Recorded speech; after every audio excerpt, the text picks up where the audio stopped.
have a good time, put a smile on your face, yeah. KB Cam and Elation Radio, even brighten your day and help you through the night. Bringing you good music, KB Cam and Elation Radio. And here's your host, KB Cam.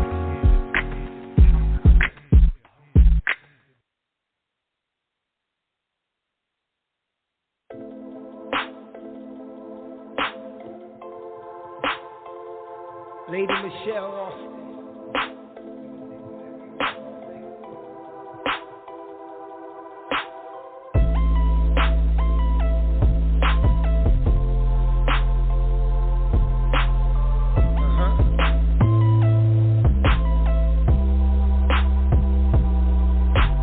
I know what you've been through.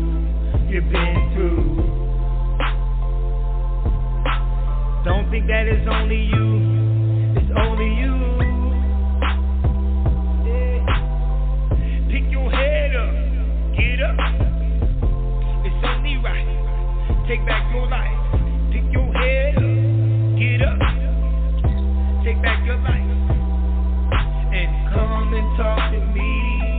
Speak your peace. Speak your peace. Come and talk to me. Speak your peace. Speak your peace. Out loud. Speak your peace. Come and talk to me. Speak your peace. Speak your peace. Out your mouth. Hey, speak your peace. Come and talk to me. Speak your peace. Speak your peace. Speak your peace. I know that you're in pain. You gotta love yourself enough to make the change. Yeah. Speak into your atmosphere. Yeah. And take away the power of your fear. Pick your head up, get up. It's only right. Take back your life. Pick your head up, get up. Take back your life and come and talk to me. Speak your peace. Speak your peace. Speak your peace. Come and talk to me. Speak your peace. Speak your peace. Out loud. Speak your peace. Come and talk to me. Speak your peace. Speak your peace. Out your mouth. Hey, speak your peace. Come and talk to me. Speak your peace. Speak your peace. Speak your peace. Hello, Thriver Nation. Hey, everybody. We are back for another amazing show. Woo! I am so glad to be here. You are listening to Speak Your Peace with Lady Michelle, and I am your host, Lady Michelle. I want to welcome all of you to our virtual safe zone. Thank you.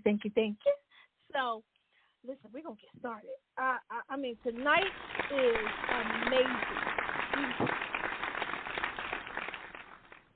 So we are going to get started here. I wanted to let you know this platform is centered around education of domestic violence, toxic relationships, the different forms of trauma, self-love.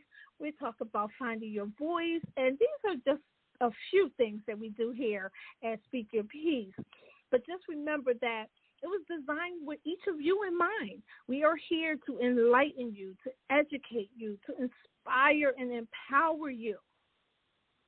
But before we do that, y'all know I got to always make my disclaimer because I got to make sure because somebody might be listening and they wasn't listening last week. So I have to make my disclaimer, and that is simply all content of this podcast is intended for general information purposes only and is not intended or implied to be a substitute for your professional mental health or trauma advice or therapy sessions. Okay? You must never disregard or delay seeking professional treatment based upon any content that's given out on this podcast. Okay? So y'all make sure you feel like you need some help, you consult your physician, you call 911. If you believe you have any kind of medical emergencies or whatever, you get to the right people, okay? So we just want to make sure that we say that before we even move forward. Listen, I got to take a deep breath because my guest tonight, I cannot even believe I have her. This woman is completely amazing. She is outstanding. She is phenomenal, and I'm so happy to be connected with her. During the pandemic, I believe I met her. It might have been a little bit before the pandemic. Time is really moving so quickly. But her bio is just extensive. So I can't even read that whole thing tonight because we'll be here for about 20 minutes just talking about her bio. That's how much work she has done. She is an advocate for human trafficking, which she does work all throughout of the city of Philadelphia. She's been recognized by so many higher ups and just awards and does so much work in the community. I mean, she gets down dirty with it, y'all. She rolls up her sleeves and really gets into it. But I didn't even want her to come and talk about human trafficking tonight. We'll talk about that another time. I wanted her to talk about something very different tonight, and it was something that made a difference in her life. It blessed her life, and it blessed my life. And so I wanted to talk about that because it has a lot to do with the trauma that we experience. I know we talk a lot about trauma and domestic violence and all of those different things. But what I want to do on this podcast is to make sure that we're talking about things that are going to be fulfilling to you, things that are going to make a difference in your life, things that are going to take you to the next level in your life and to give you the greatest satisfaction so that you become a whole person, and that comes through getting healing. So what are we talking about tonight? We're talking about womb healing. And so I am excited to introduce to you Miss Sakina Love. Help me welcome her, y'all. Hey, you there? We gotta. I did that introduction, and now we can't get it on. What's going on? Sakina, darling. Maybe she might be on mute. Sakina, did you unmute yourself? I'm gonna keep talking until she comes on. But again, like Hello? I said, Sakina. Yes. Can you I hear don't know me? what was going on because I wasn't here. Hey, did you hear my introduction? Yes. Oh, I'm so happy to have you here. Welcome. Thank you. I appreciate it. Oh, you have been such a blessing in my life, and so I wanted to, just really dive right into you tell the Thriver Nation a little bit about you. I didn't want to go too deep into your bio because, you've done so many wonderful things, but tell them a little bit about yourself. So what part of life are you talking about? Are you talking about professional life or personal? Because that's two different worlds. We can talk. You have what we're going to do. Let's jump right into the womb healing part, and then I'm sure a bunch of things are going to come out about you and that. So let's jump into what is womb healing and how did you get into that? Definitely. So if we're going to talk about womb healing, then that's more of the personal side for me, which has turned into the professional side. But womb healing for me has just been a life-changing experience that I went through during the pandemic. I was in the midst of dealing with infertility, and just a little backdrop, I got married in 2017, and after being married for only about 6 months, I found out that I was pregnant, and it was an ectopic pregnancy. So very quickly after finding out I was pregnant, I was rolled back into an emergency room because I was bleeding internally, and I was told that I would have to get my right fallopian tube removed because it had ruptured, and they did everything they could to save the left fallopian tube because obviously me and my husband wanted to try to have children.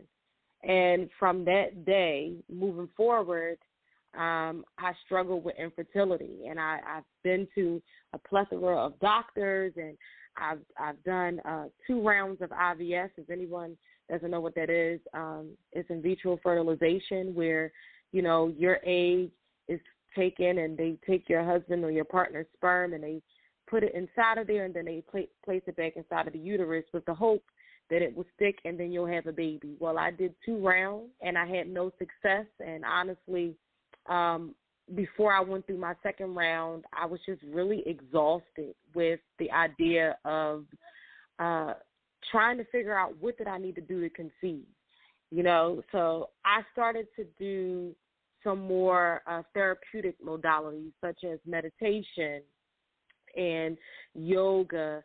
I started to do things that connected me more to nature. So I started to do gardening. I started to tend to things. In a sense, I felt me doing that was me tending to my womb. You know, I was taking time out to really do some deep, deep inner healing. So if you want to know what womb healing is literally the work of a woman, or a work of a woman with her partner, or a work of a woman with a coach, and they're working to address any inner issues that are connected to their childhood, that are connected to reproductive issues, and they're working to address those things to increase their chances of not just conceiving, but also just to have a better life, to have a better self-esteem, to have better confidence in themselves. So my journey started personally, and like I said, I worked by myself on some things, but then I also work with a fertility coach. I also work with a womb healer who trained me. And then I went back, I went through the program, and then I went back and got trained. And now I'm working with other women, as she did with me, to address many of their day-to-day issues. Wow, that is amazing. Oh, and we can safely say and honestly say that everything worked out for you. Yes. You may hear her. Yeah, so everything worked out for you because you have given birth to a very healthy baby girl. Yes. So this was good for you. What, I guess, one of the things you kind of talked about how it works a little bit, but what, I guess that's what made you get into it, is because you were going through your own infertility issues. Yes. But, you know, what made you want to help other women? Because you could have just stopped with yourself. You could have said, okay, this happened, it helped me, and I'm done. But what made you want to help other women? Right. So if I could just be 100% honest, and I guess this is where we're going to get into the thick of it, I did not have a lot of support. And I'm not going to talk about any other race but my own right now. And let's just be honest. In the African-American community, sometimes issues like infertility, issues with the reproductive system, issues that have to do with our health are not necessarily something that we want to talk about. And I felt that what I was going through it alone. There was many things that I found out while I was going through infertility about my family that I didn't even know about. And a lot of it came at a very inconvenient time. And when I say inconvenient, if I was venting to my mom or an aunt or my grandma about my pain of infertility, then it was, oh, well, you know, such and such had this happen to them. Oh, you know, such and such got a hysterectomy. Oh, you know, such and such had a stillborn. Oh, you know, such and such had a miscarriage. And I thought that was the craziest thing, that no one took the responsibility or the accountability to try to figure out if there was a way to solve the issues that were literally plaguing my family. And I felt that it was my responsibility, not just for my lineage, but for the many women that I have encountered through social media with me sharing my story. And beyond that, you know, I created another Instagram just for my fertility journey because I didn't feel safe sharing my story with anybody that wasn't going through what I was going through. So I found safety in other women that were dealing with infertility, and hearing their stories and what they were dealing with really helped me to find safety in my story and even in my journey. So my journey started, you know, from knowing the stories of other women and them really suffering in silence. And I said, no more. It has to be a way. There has to be a way that we can heal. I'm not saying that medicine doesn't work, that doctors can't do their job, but it is our innate nature for us to heal. It almost is contrary to why we're here. Why are we here if we're going to live a life of weakness, if we're going to live a life where we're not empowered? And I just got to a point where I said, there has to be more to life than this, you know, and I'm going to live and outlive the statistics that the doctors had given me. And, I just started doing the work. Even though it was tough work, I was up for the challenge. Oh, that is amazing. You said a few things that now this is where it's going to open up for me. I am one of those people who we were introduced by someone, and it was concerning domestic violence and human trafficking, right? It was from another organization. Yeah. However, it was one time on social media I saw that you had the program for the womb healing. You were having a service. And immediately when I saw it, it connected with me. And I was thinking to myself, well, how is this connecting to me? Because, and I'm a transparent person. Everybody who knows me knows. I tell it just like it is. I tell my story, and I don't care about what others think, because this is going to help someone. I have had a hysterectomy ever since I was 28 years old. And but the womb healing connected with me because I realized that even though I no longer had a uterus, there was still so much trauma in that area that it was like a junk drawer. It was just full of stuff. And I realized that I needed to get that cleaned out so that I could hold space for the women who I'm called to help as they go on their journey to get through with their trauma and things like that. So I was able to go through those 12 weeks with you. I'm telling you, anyone, I would recommend everybody go to this. But what helped me the most is I feel like we were able to go the next steps past my therapy sessions, my regular therapy. This was able to go to the next steps because we were able to go back into and journey back into the childhood where the trauma began. To visit those, and you guided me through that. And so you need that guide to take you through those channels and those different things that you need to experience, that you need to revisit. You need to get that forgiveness. I had to go back, and I always tell people I forgave my parents from the grave. Well, literally, I forgave them from the grave because we had to go back and we had to revisit these things that happened in my childhood. And I'm telling you, I've never been more free in my life than when I went through this womb healing and cleaned out all of that junk out of the junk drawer and got rid of mess that was just sitting in there. Talk a little bit about that. Tell my wonderful Thriver Nation about that process.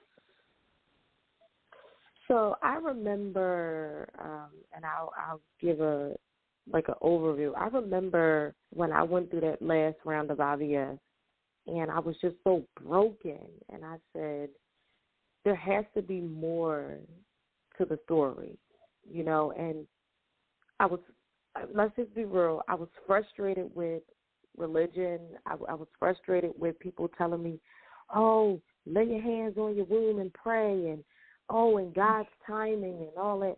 That was all very triggering. And, you know, we have all these cliche words, and we feel like those are the things that we're supposed to say because it just sounds like the things to say, but they can be very hurtful for a person that's dealing with any form of trauma, and they're looking to get rid of it. And I remember saying to myself, I'm willing to do even the hard things. And for an extensive amount of time, I just did some inner child work. So what I started to do with the help of my therapist, and I'm also in the mental health field, so I have a lot of, background, but you do need a guide. I started to connect with my inner child. And those areas and those times in my life that were challenging, and I felt unsafe or unloved or unwanted or abandoned or rejected. And that's no shade to anyone, but we all have times in our lives where we feel disconnected, even from those who are our caregivers or those who are supposed to provide for us. There comes a time where you go through changes and challenges, whether it be when you're going through puberty, whether it be where you're going through some type of transition in life, you go through these changes. So you feel disconnected, and I had to go back and reconnect the dots. And I began to connect with my inner child, and I started to do things that were very, very interesting. I started to read chapter books from when I was a teenage girl, and I started to listen to music from when I was a teenage girl. And because, honestly, when I went through my teenage years, that's where I believe I went through the most transition. And when you're a teenager, you think everybody's against you and your parents' rules are so cruel and things like that. So I had to really go back and connect with my inner child and let her know that she's safe and that she's loved. And I had no idea with me doing these things that I was healing parts of my childhood that had been unhealed for so long. And I had no idea that me doing this was literally helping me to manifest my now 5-month-old daughter. There was things about myself that I had to fix and heal in order for me to show up now as a mother. And yes, I'm new to the game. I have godchildren, but it's nothing like having your own children. This is the most selfless thing that you will ever do. And what I've had to do in these last 5 months is reparent myself. So that means those areas in my life that I was working on over a year ago, I'm now revisiting those things, but I'm doing it for the sake of myself or for the sake of how I want to show up to her as a parent, as a mother. So I literally had to go back and do some inner child work. I had to learn through meditation how to be gentle with myself and be kind with myself. And as a result, I am the person that I am today. And that was hard. I had to write letters asking myself to forgive myself for being so hard on myself. I had to learn how to forgive others. There's just so much that I had to unpack to get to this place that I am today. I absolutely love it. It speaks volumes to what the benefits of womb healing is. And again, I want to really bring up the fact that even if you no longer have the uterus, you've already had children or whatever, but we have had that trauma in that area.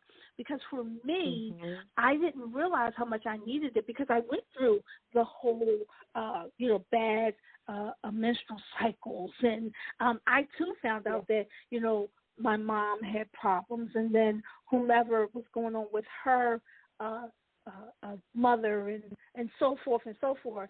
And so that when you get that intergenerational trauma going on, and it's going from generation to generation, and, it has to stop somewhere, but it can't stop until we take accountability for what's going on, until we acknowledge what is going on, and then we do something about it. And so even for me, because I don't have it anymore, but I'm able, again, like I said, I'm able to hold space for women who have dealt with sexual abuse. I'm able to hold space for them who, their boundaries were violated. They may have gone through abortions and miscarriages and stillbirth. I've had those things happen to me, and shame around your womb, right?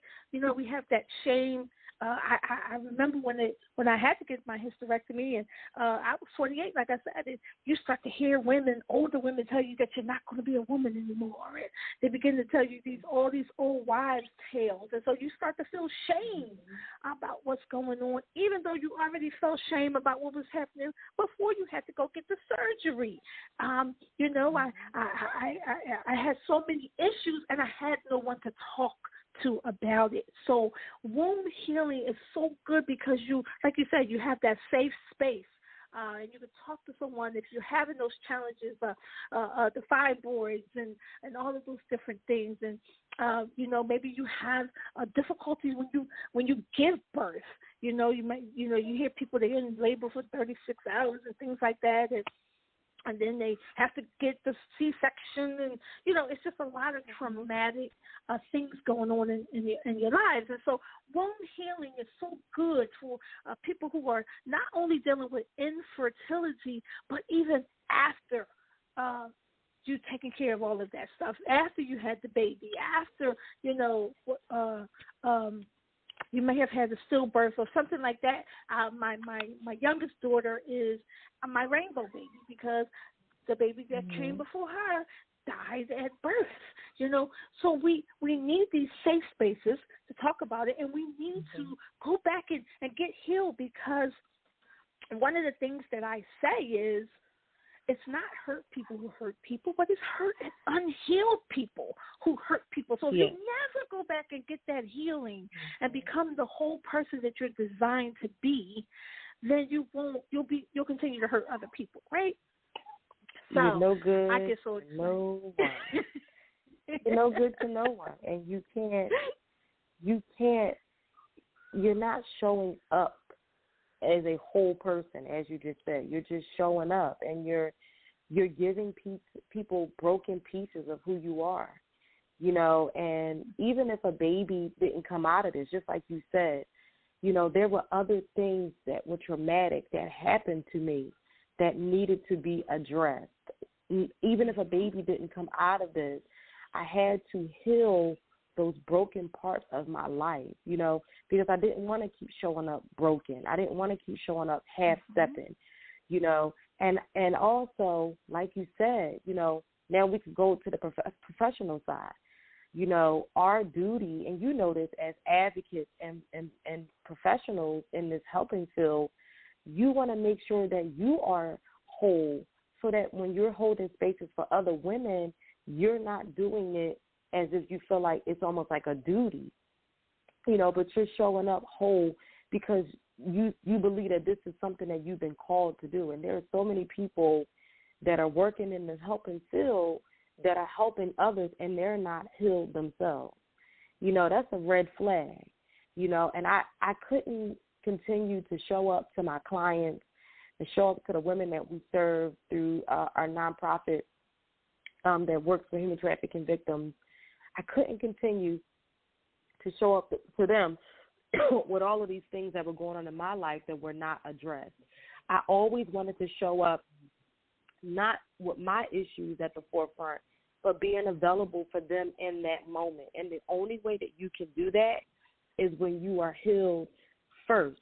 In order for you to be able to show up for others, you got to handle that part, and that's the part that we don't necessarily talk about. We just want to do, but you're doing people a disservice if you're showing up and your wounds are not tended to.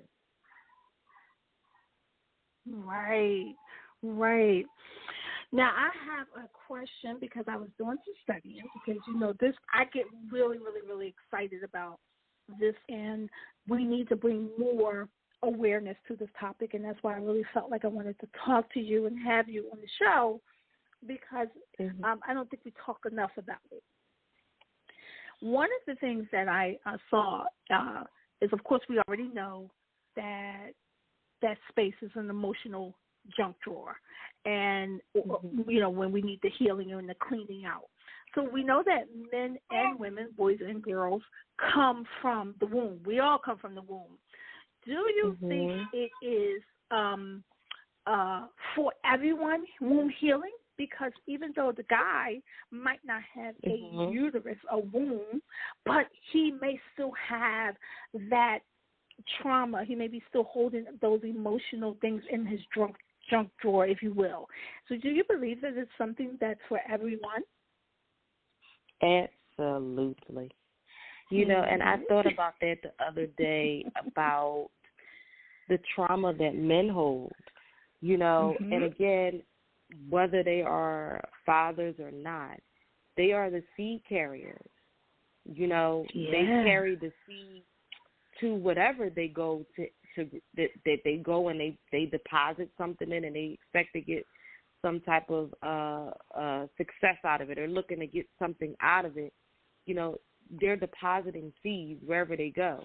You know, and if there is nothing that is of good, what are they giving out? What are they giving out, and what is basically coming of that? You know, so many men, you know, are walking around empty, and as a result, it's causing more chaos than anything. You know, so I believe womb healing is for anyone that is open to the idea of healing inside out.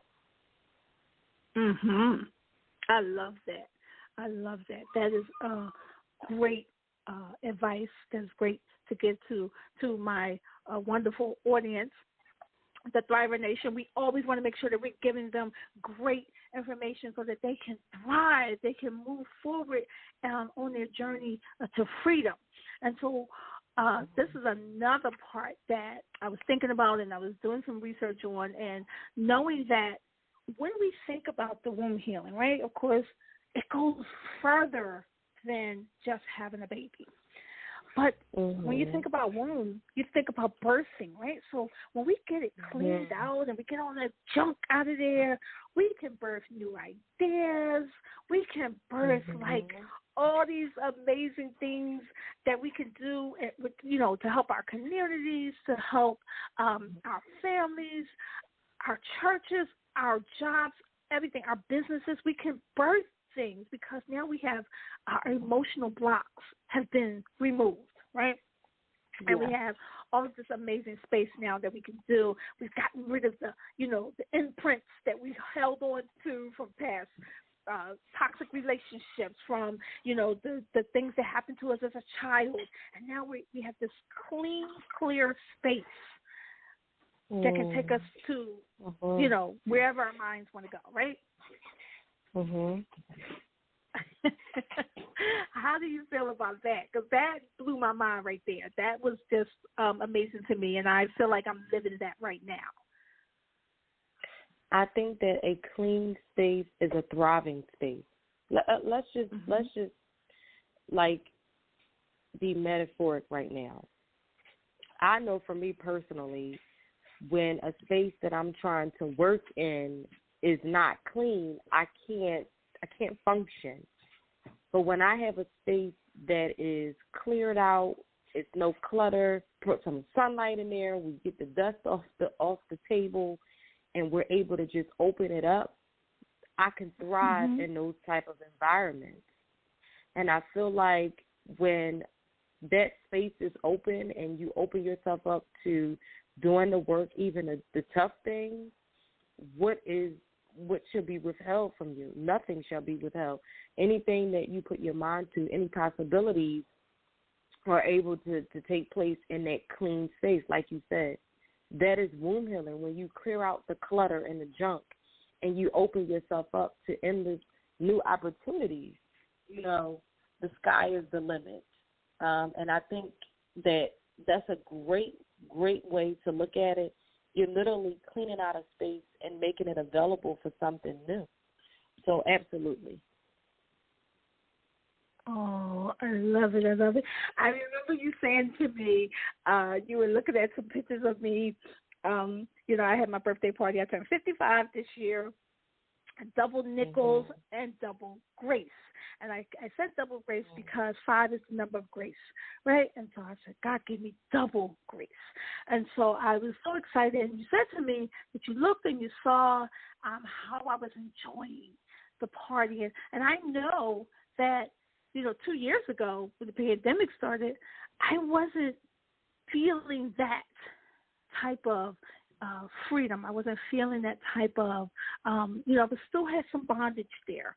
And even though I was working with women and I was trying to get things together, but until I was able to really go through that 12-week program, I wasn't able to really, I hadn't let enough things go. So again, there was still that guilt. There was still that shame. There was still, those different imprints that were there. And so I want to tell people that are listening today, even if you don't get in touch with Sakina, which we hope you do, but if you don't and you want to go to someone else, this is an amazing piece of work that you need to do. And I would say to people to get it done, to go through the program, to go through finding yourself, just relieving yourself of that trauma.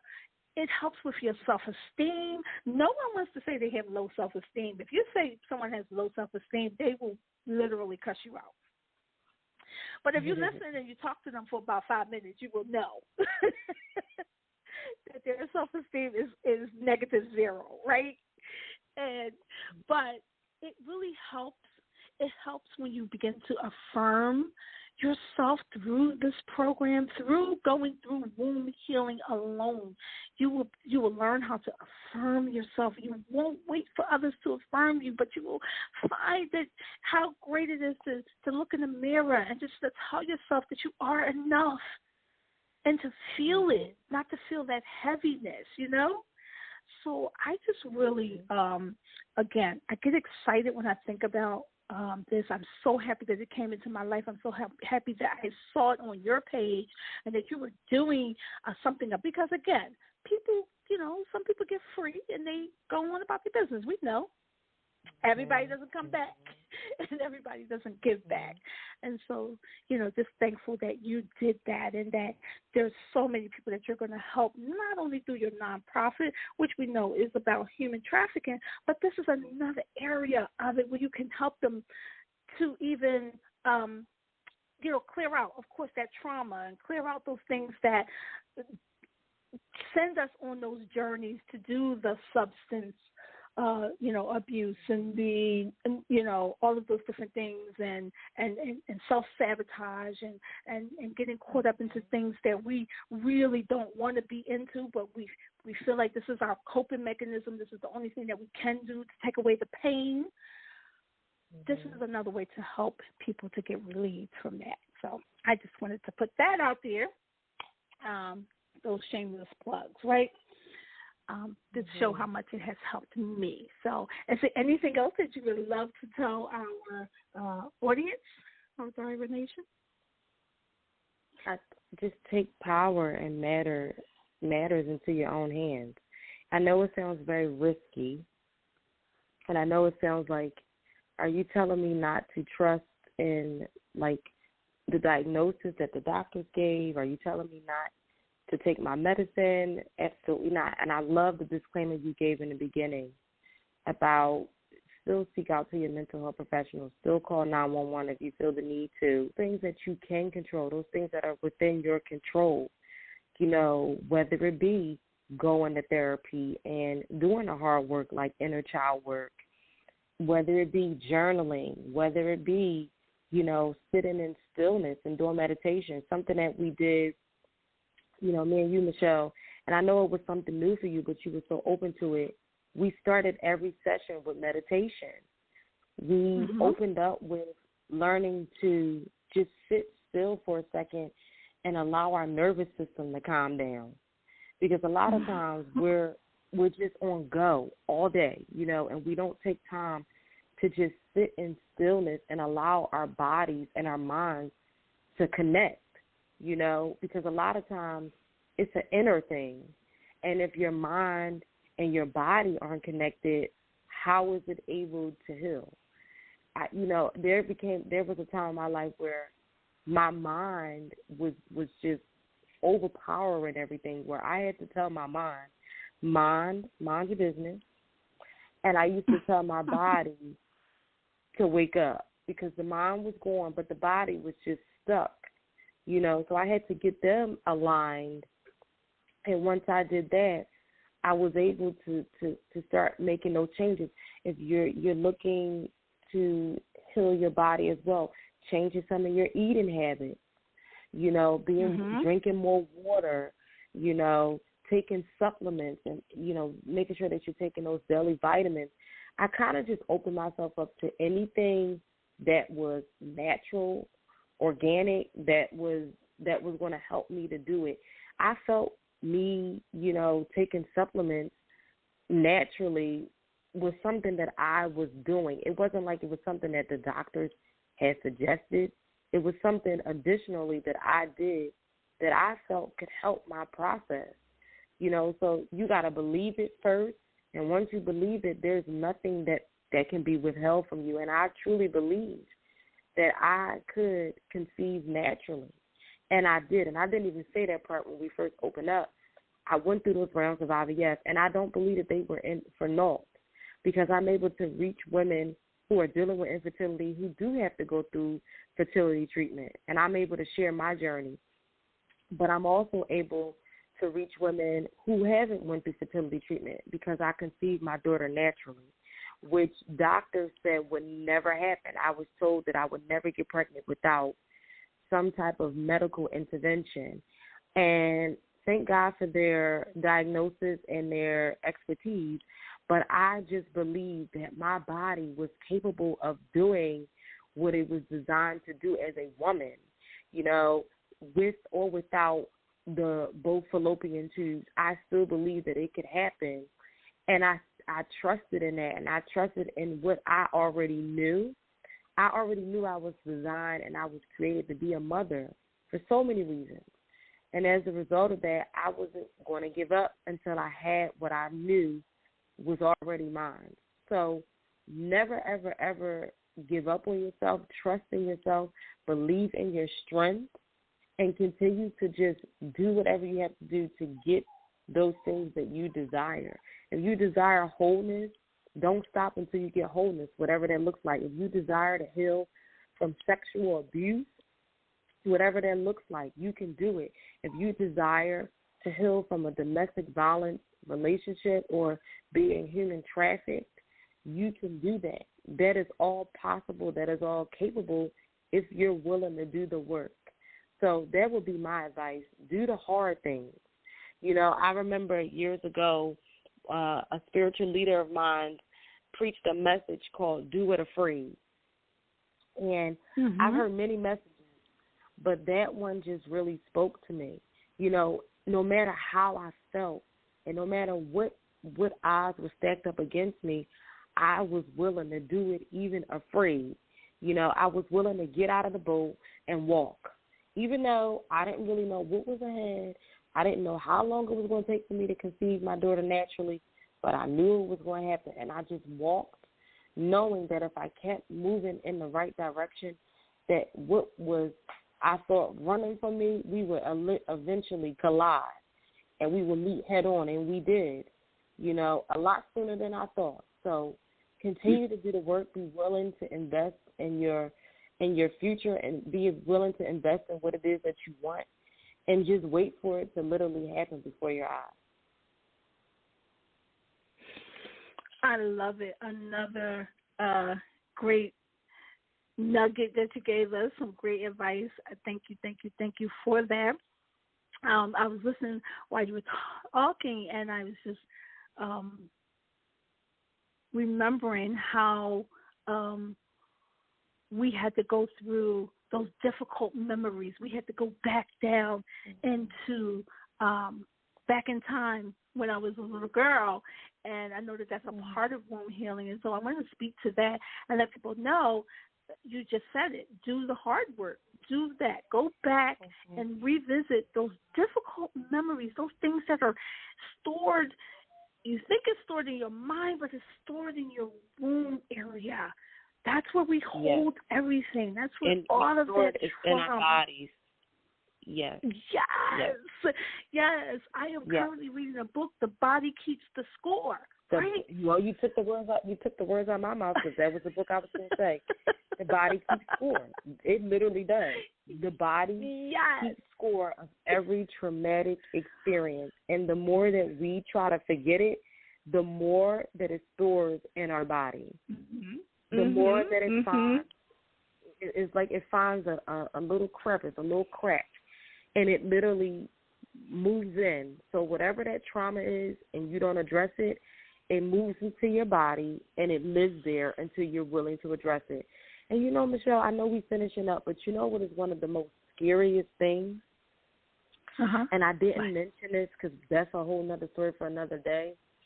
I know so many women, and I'm not talking just women my age. I'm talking seasoned women. That's a church word, seasoned. I don't really know what other word to use. Women that are like, I mean, they're well in their 60s and hitting 70s that have issues with their mothers, that have issues with their relationships with their moms, and they are so broken. And it's like you're talking to a grown woman, but it's like a little girl.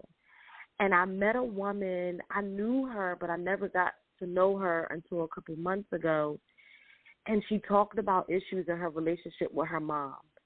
And you can literally see the hurt and the pain that has literally taken over her life. And her mom is in her 90s. She's in her 60s. And she's been carrying this around for 60-something years. You know, her mother's been carrying her trauma for 90-something years. She's well almost 100 years old. And this trauma has literally taken havoc and wreaked havoc in their lives, where it's causing them to be disconnected, even in their older age. It's causing them to be disconnected from their bodies. And like you said earlier, it becomes like a intergenerational thing. So the connection that she didn't have with her mom, she now struggles to have with her children, and her children are having to struggle with their children.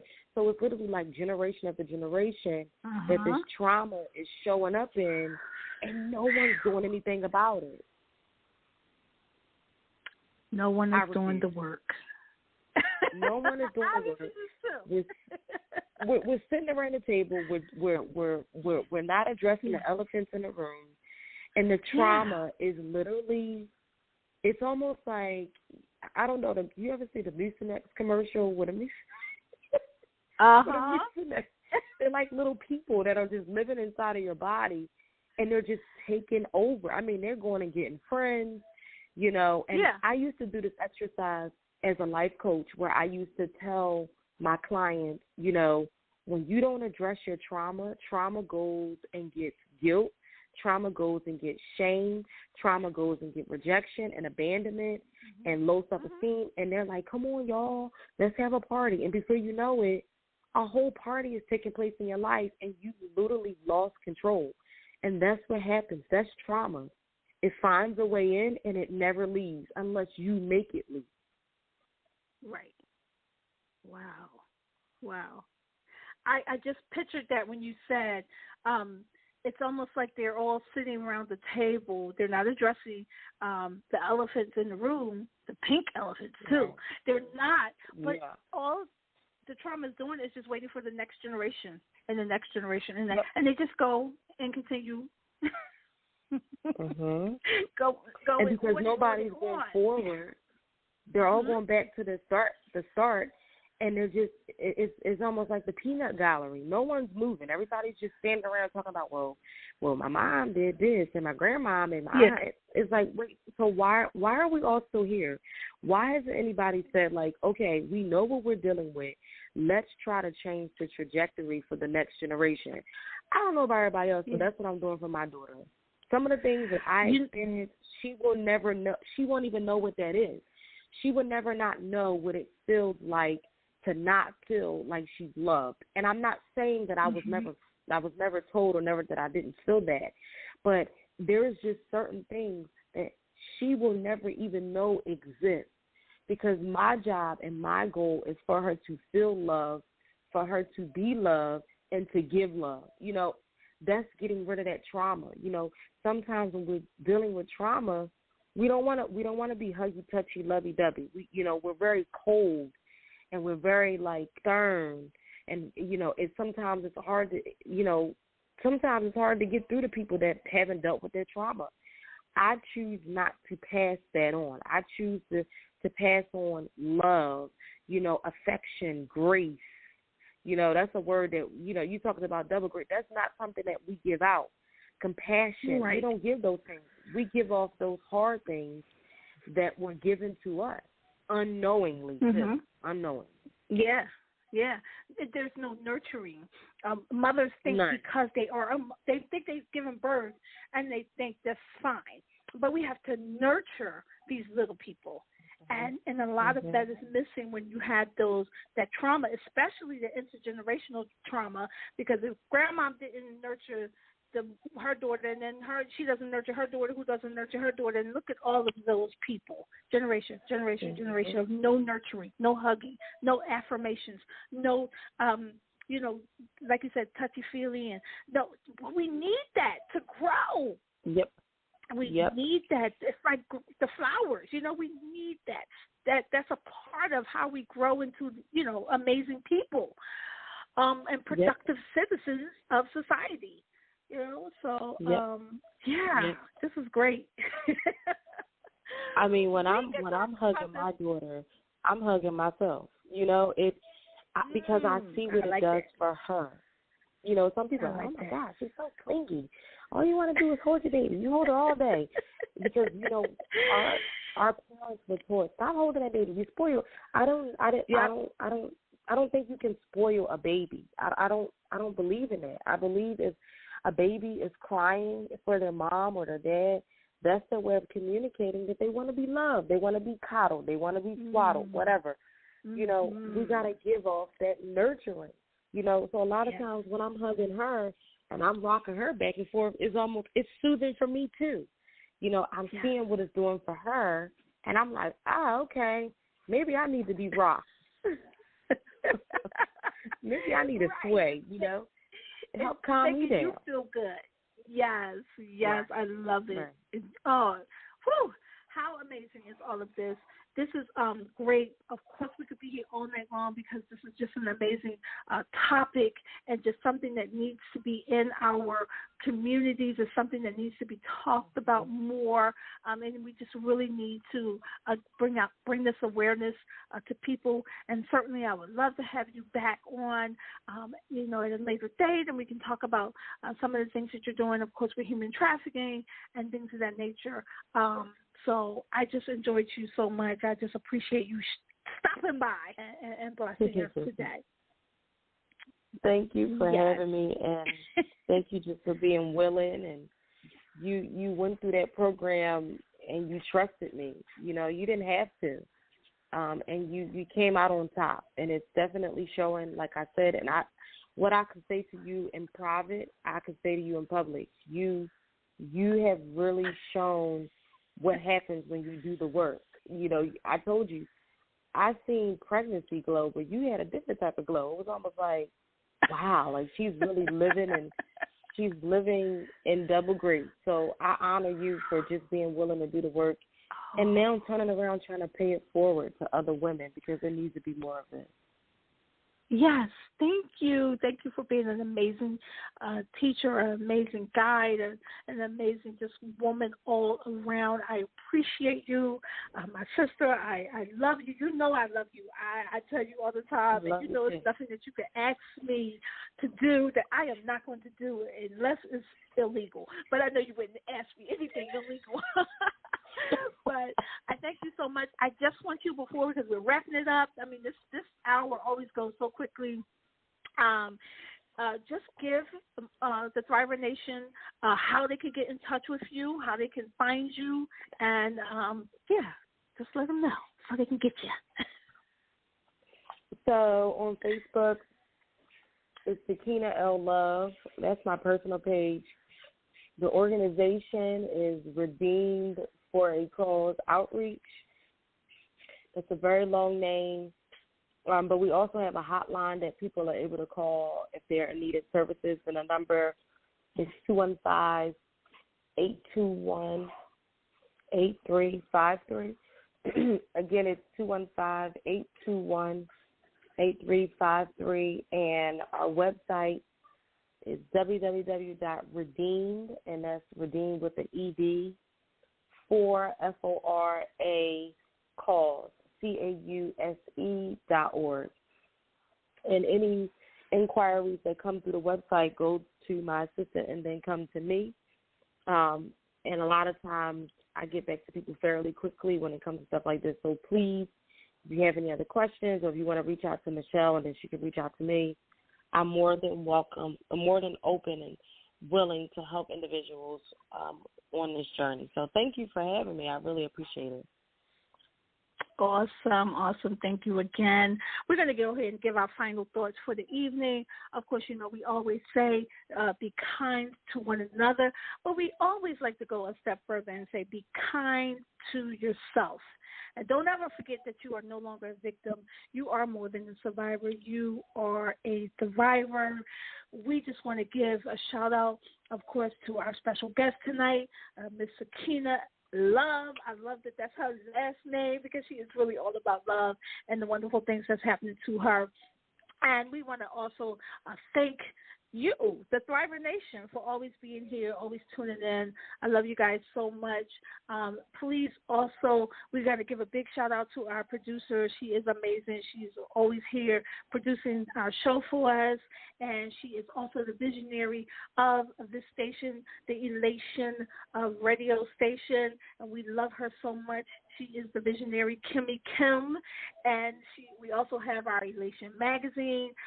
We have our Ashes to Beauty Clubhouse every Friday evening at 10 p.m. Eastern Standard Time. Check us out on Clubhouse, and we have so much more. So you just got to follow us and check us out.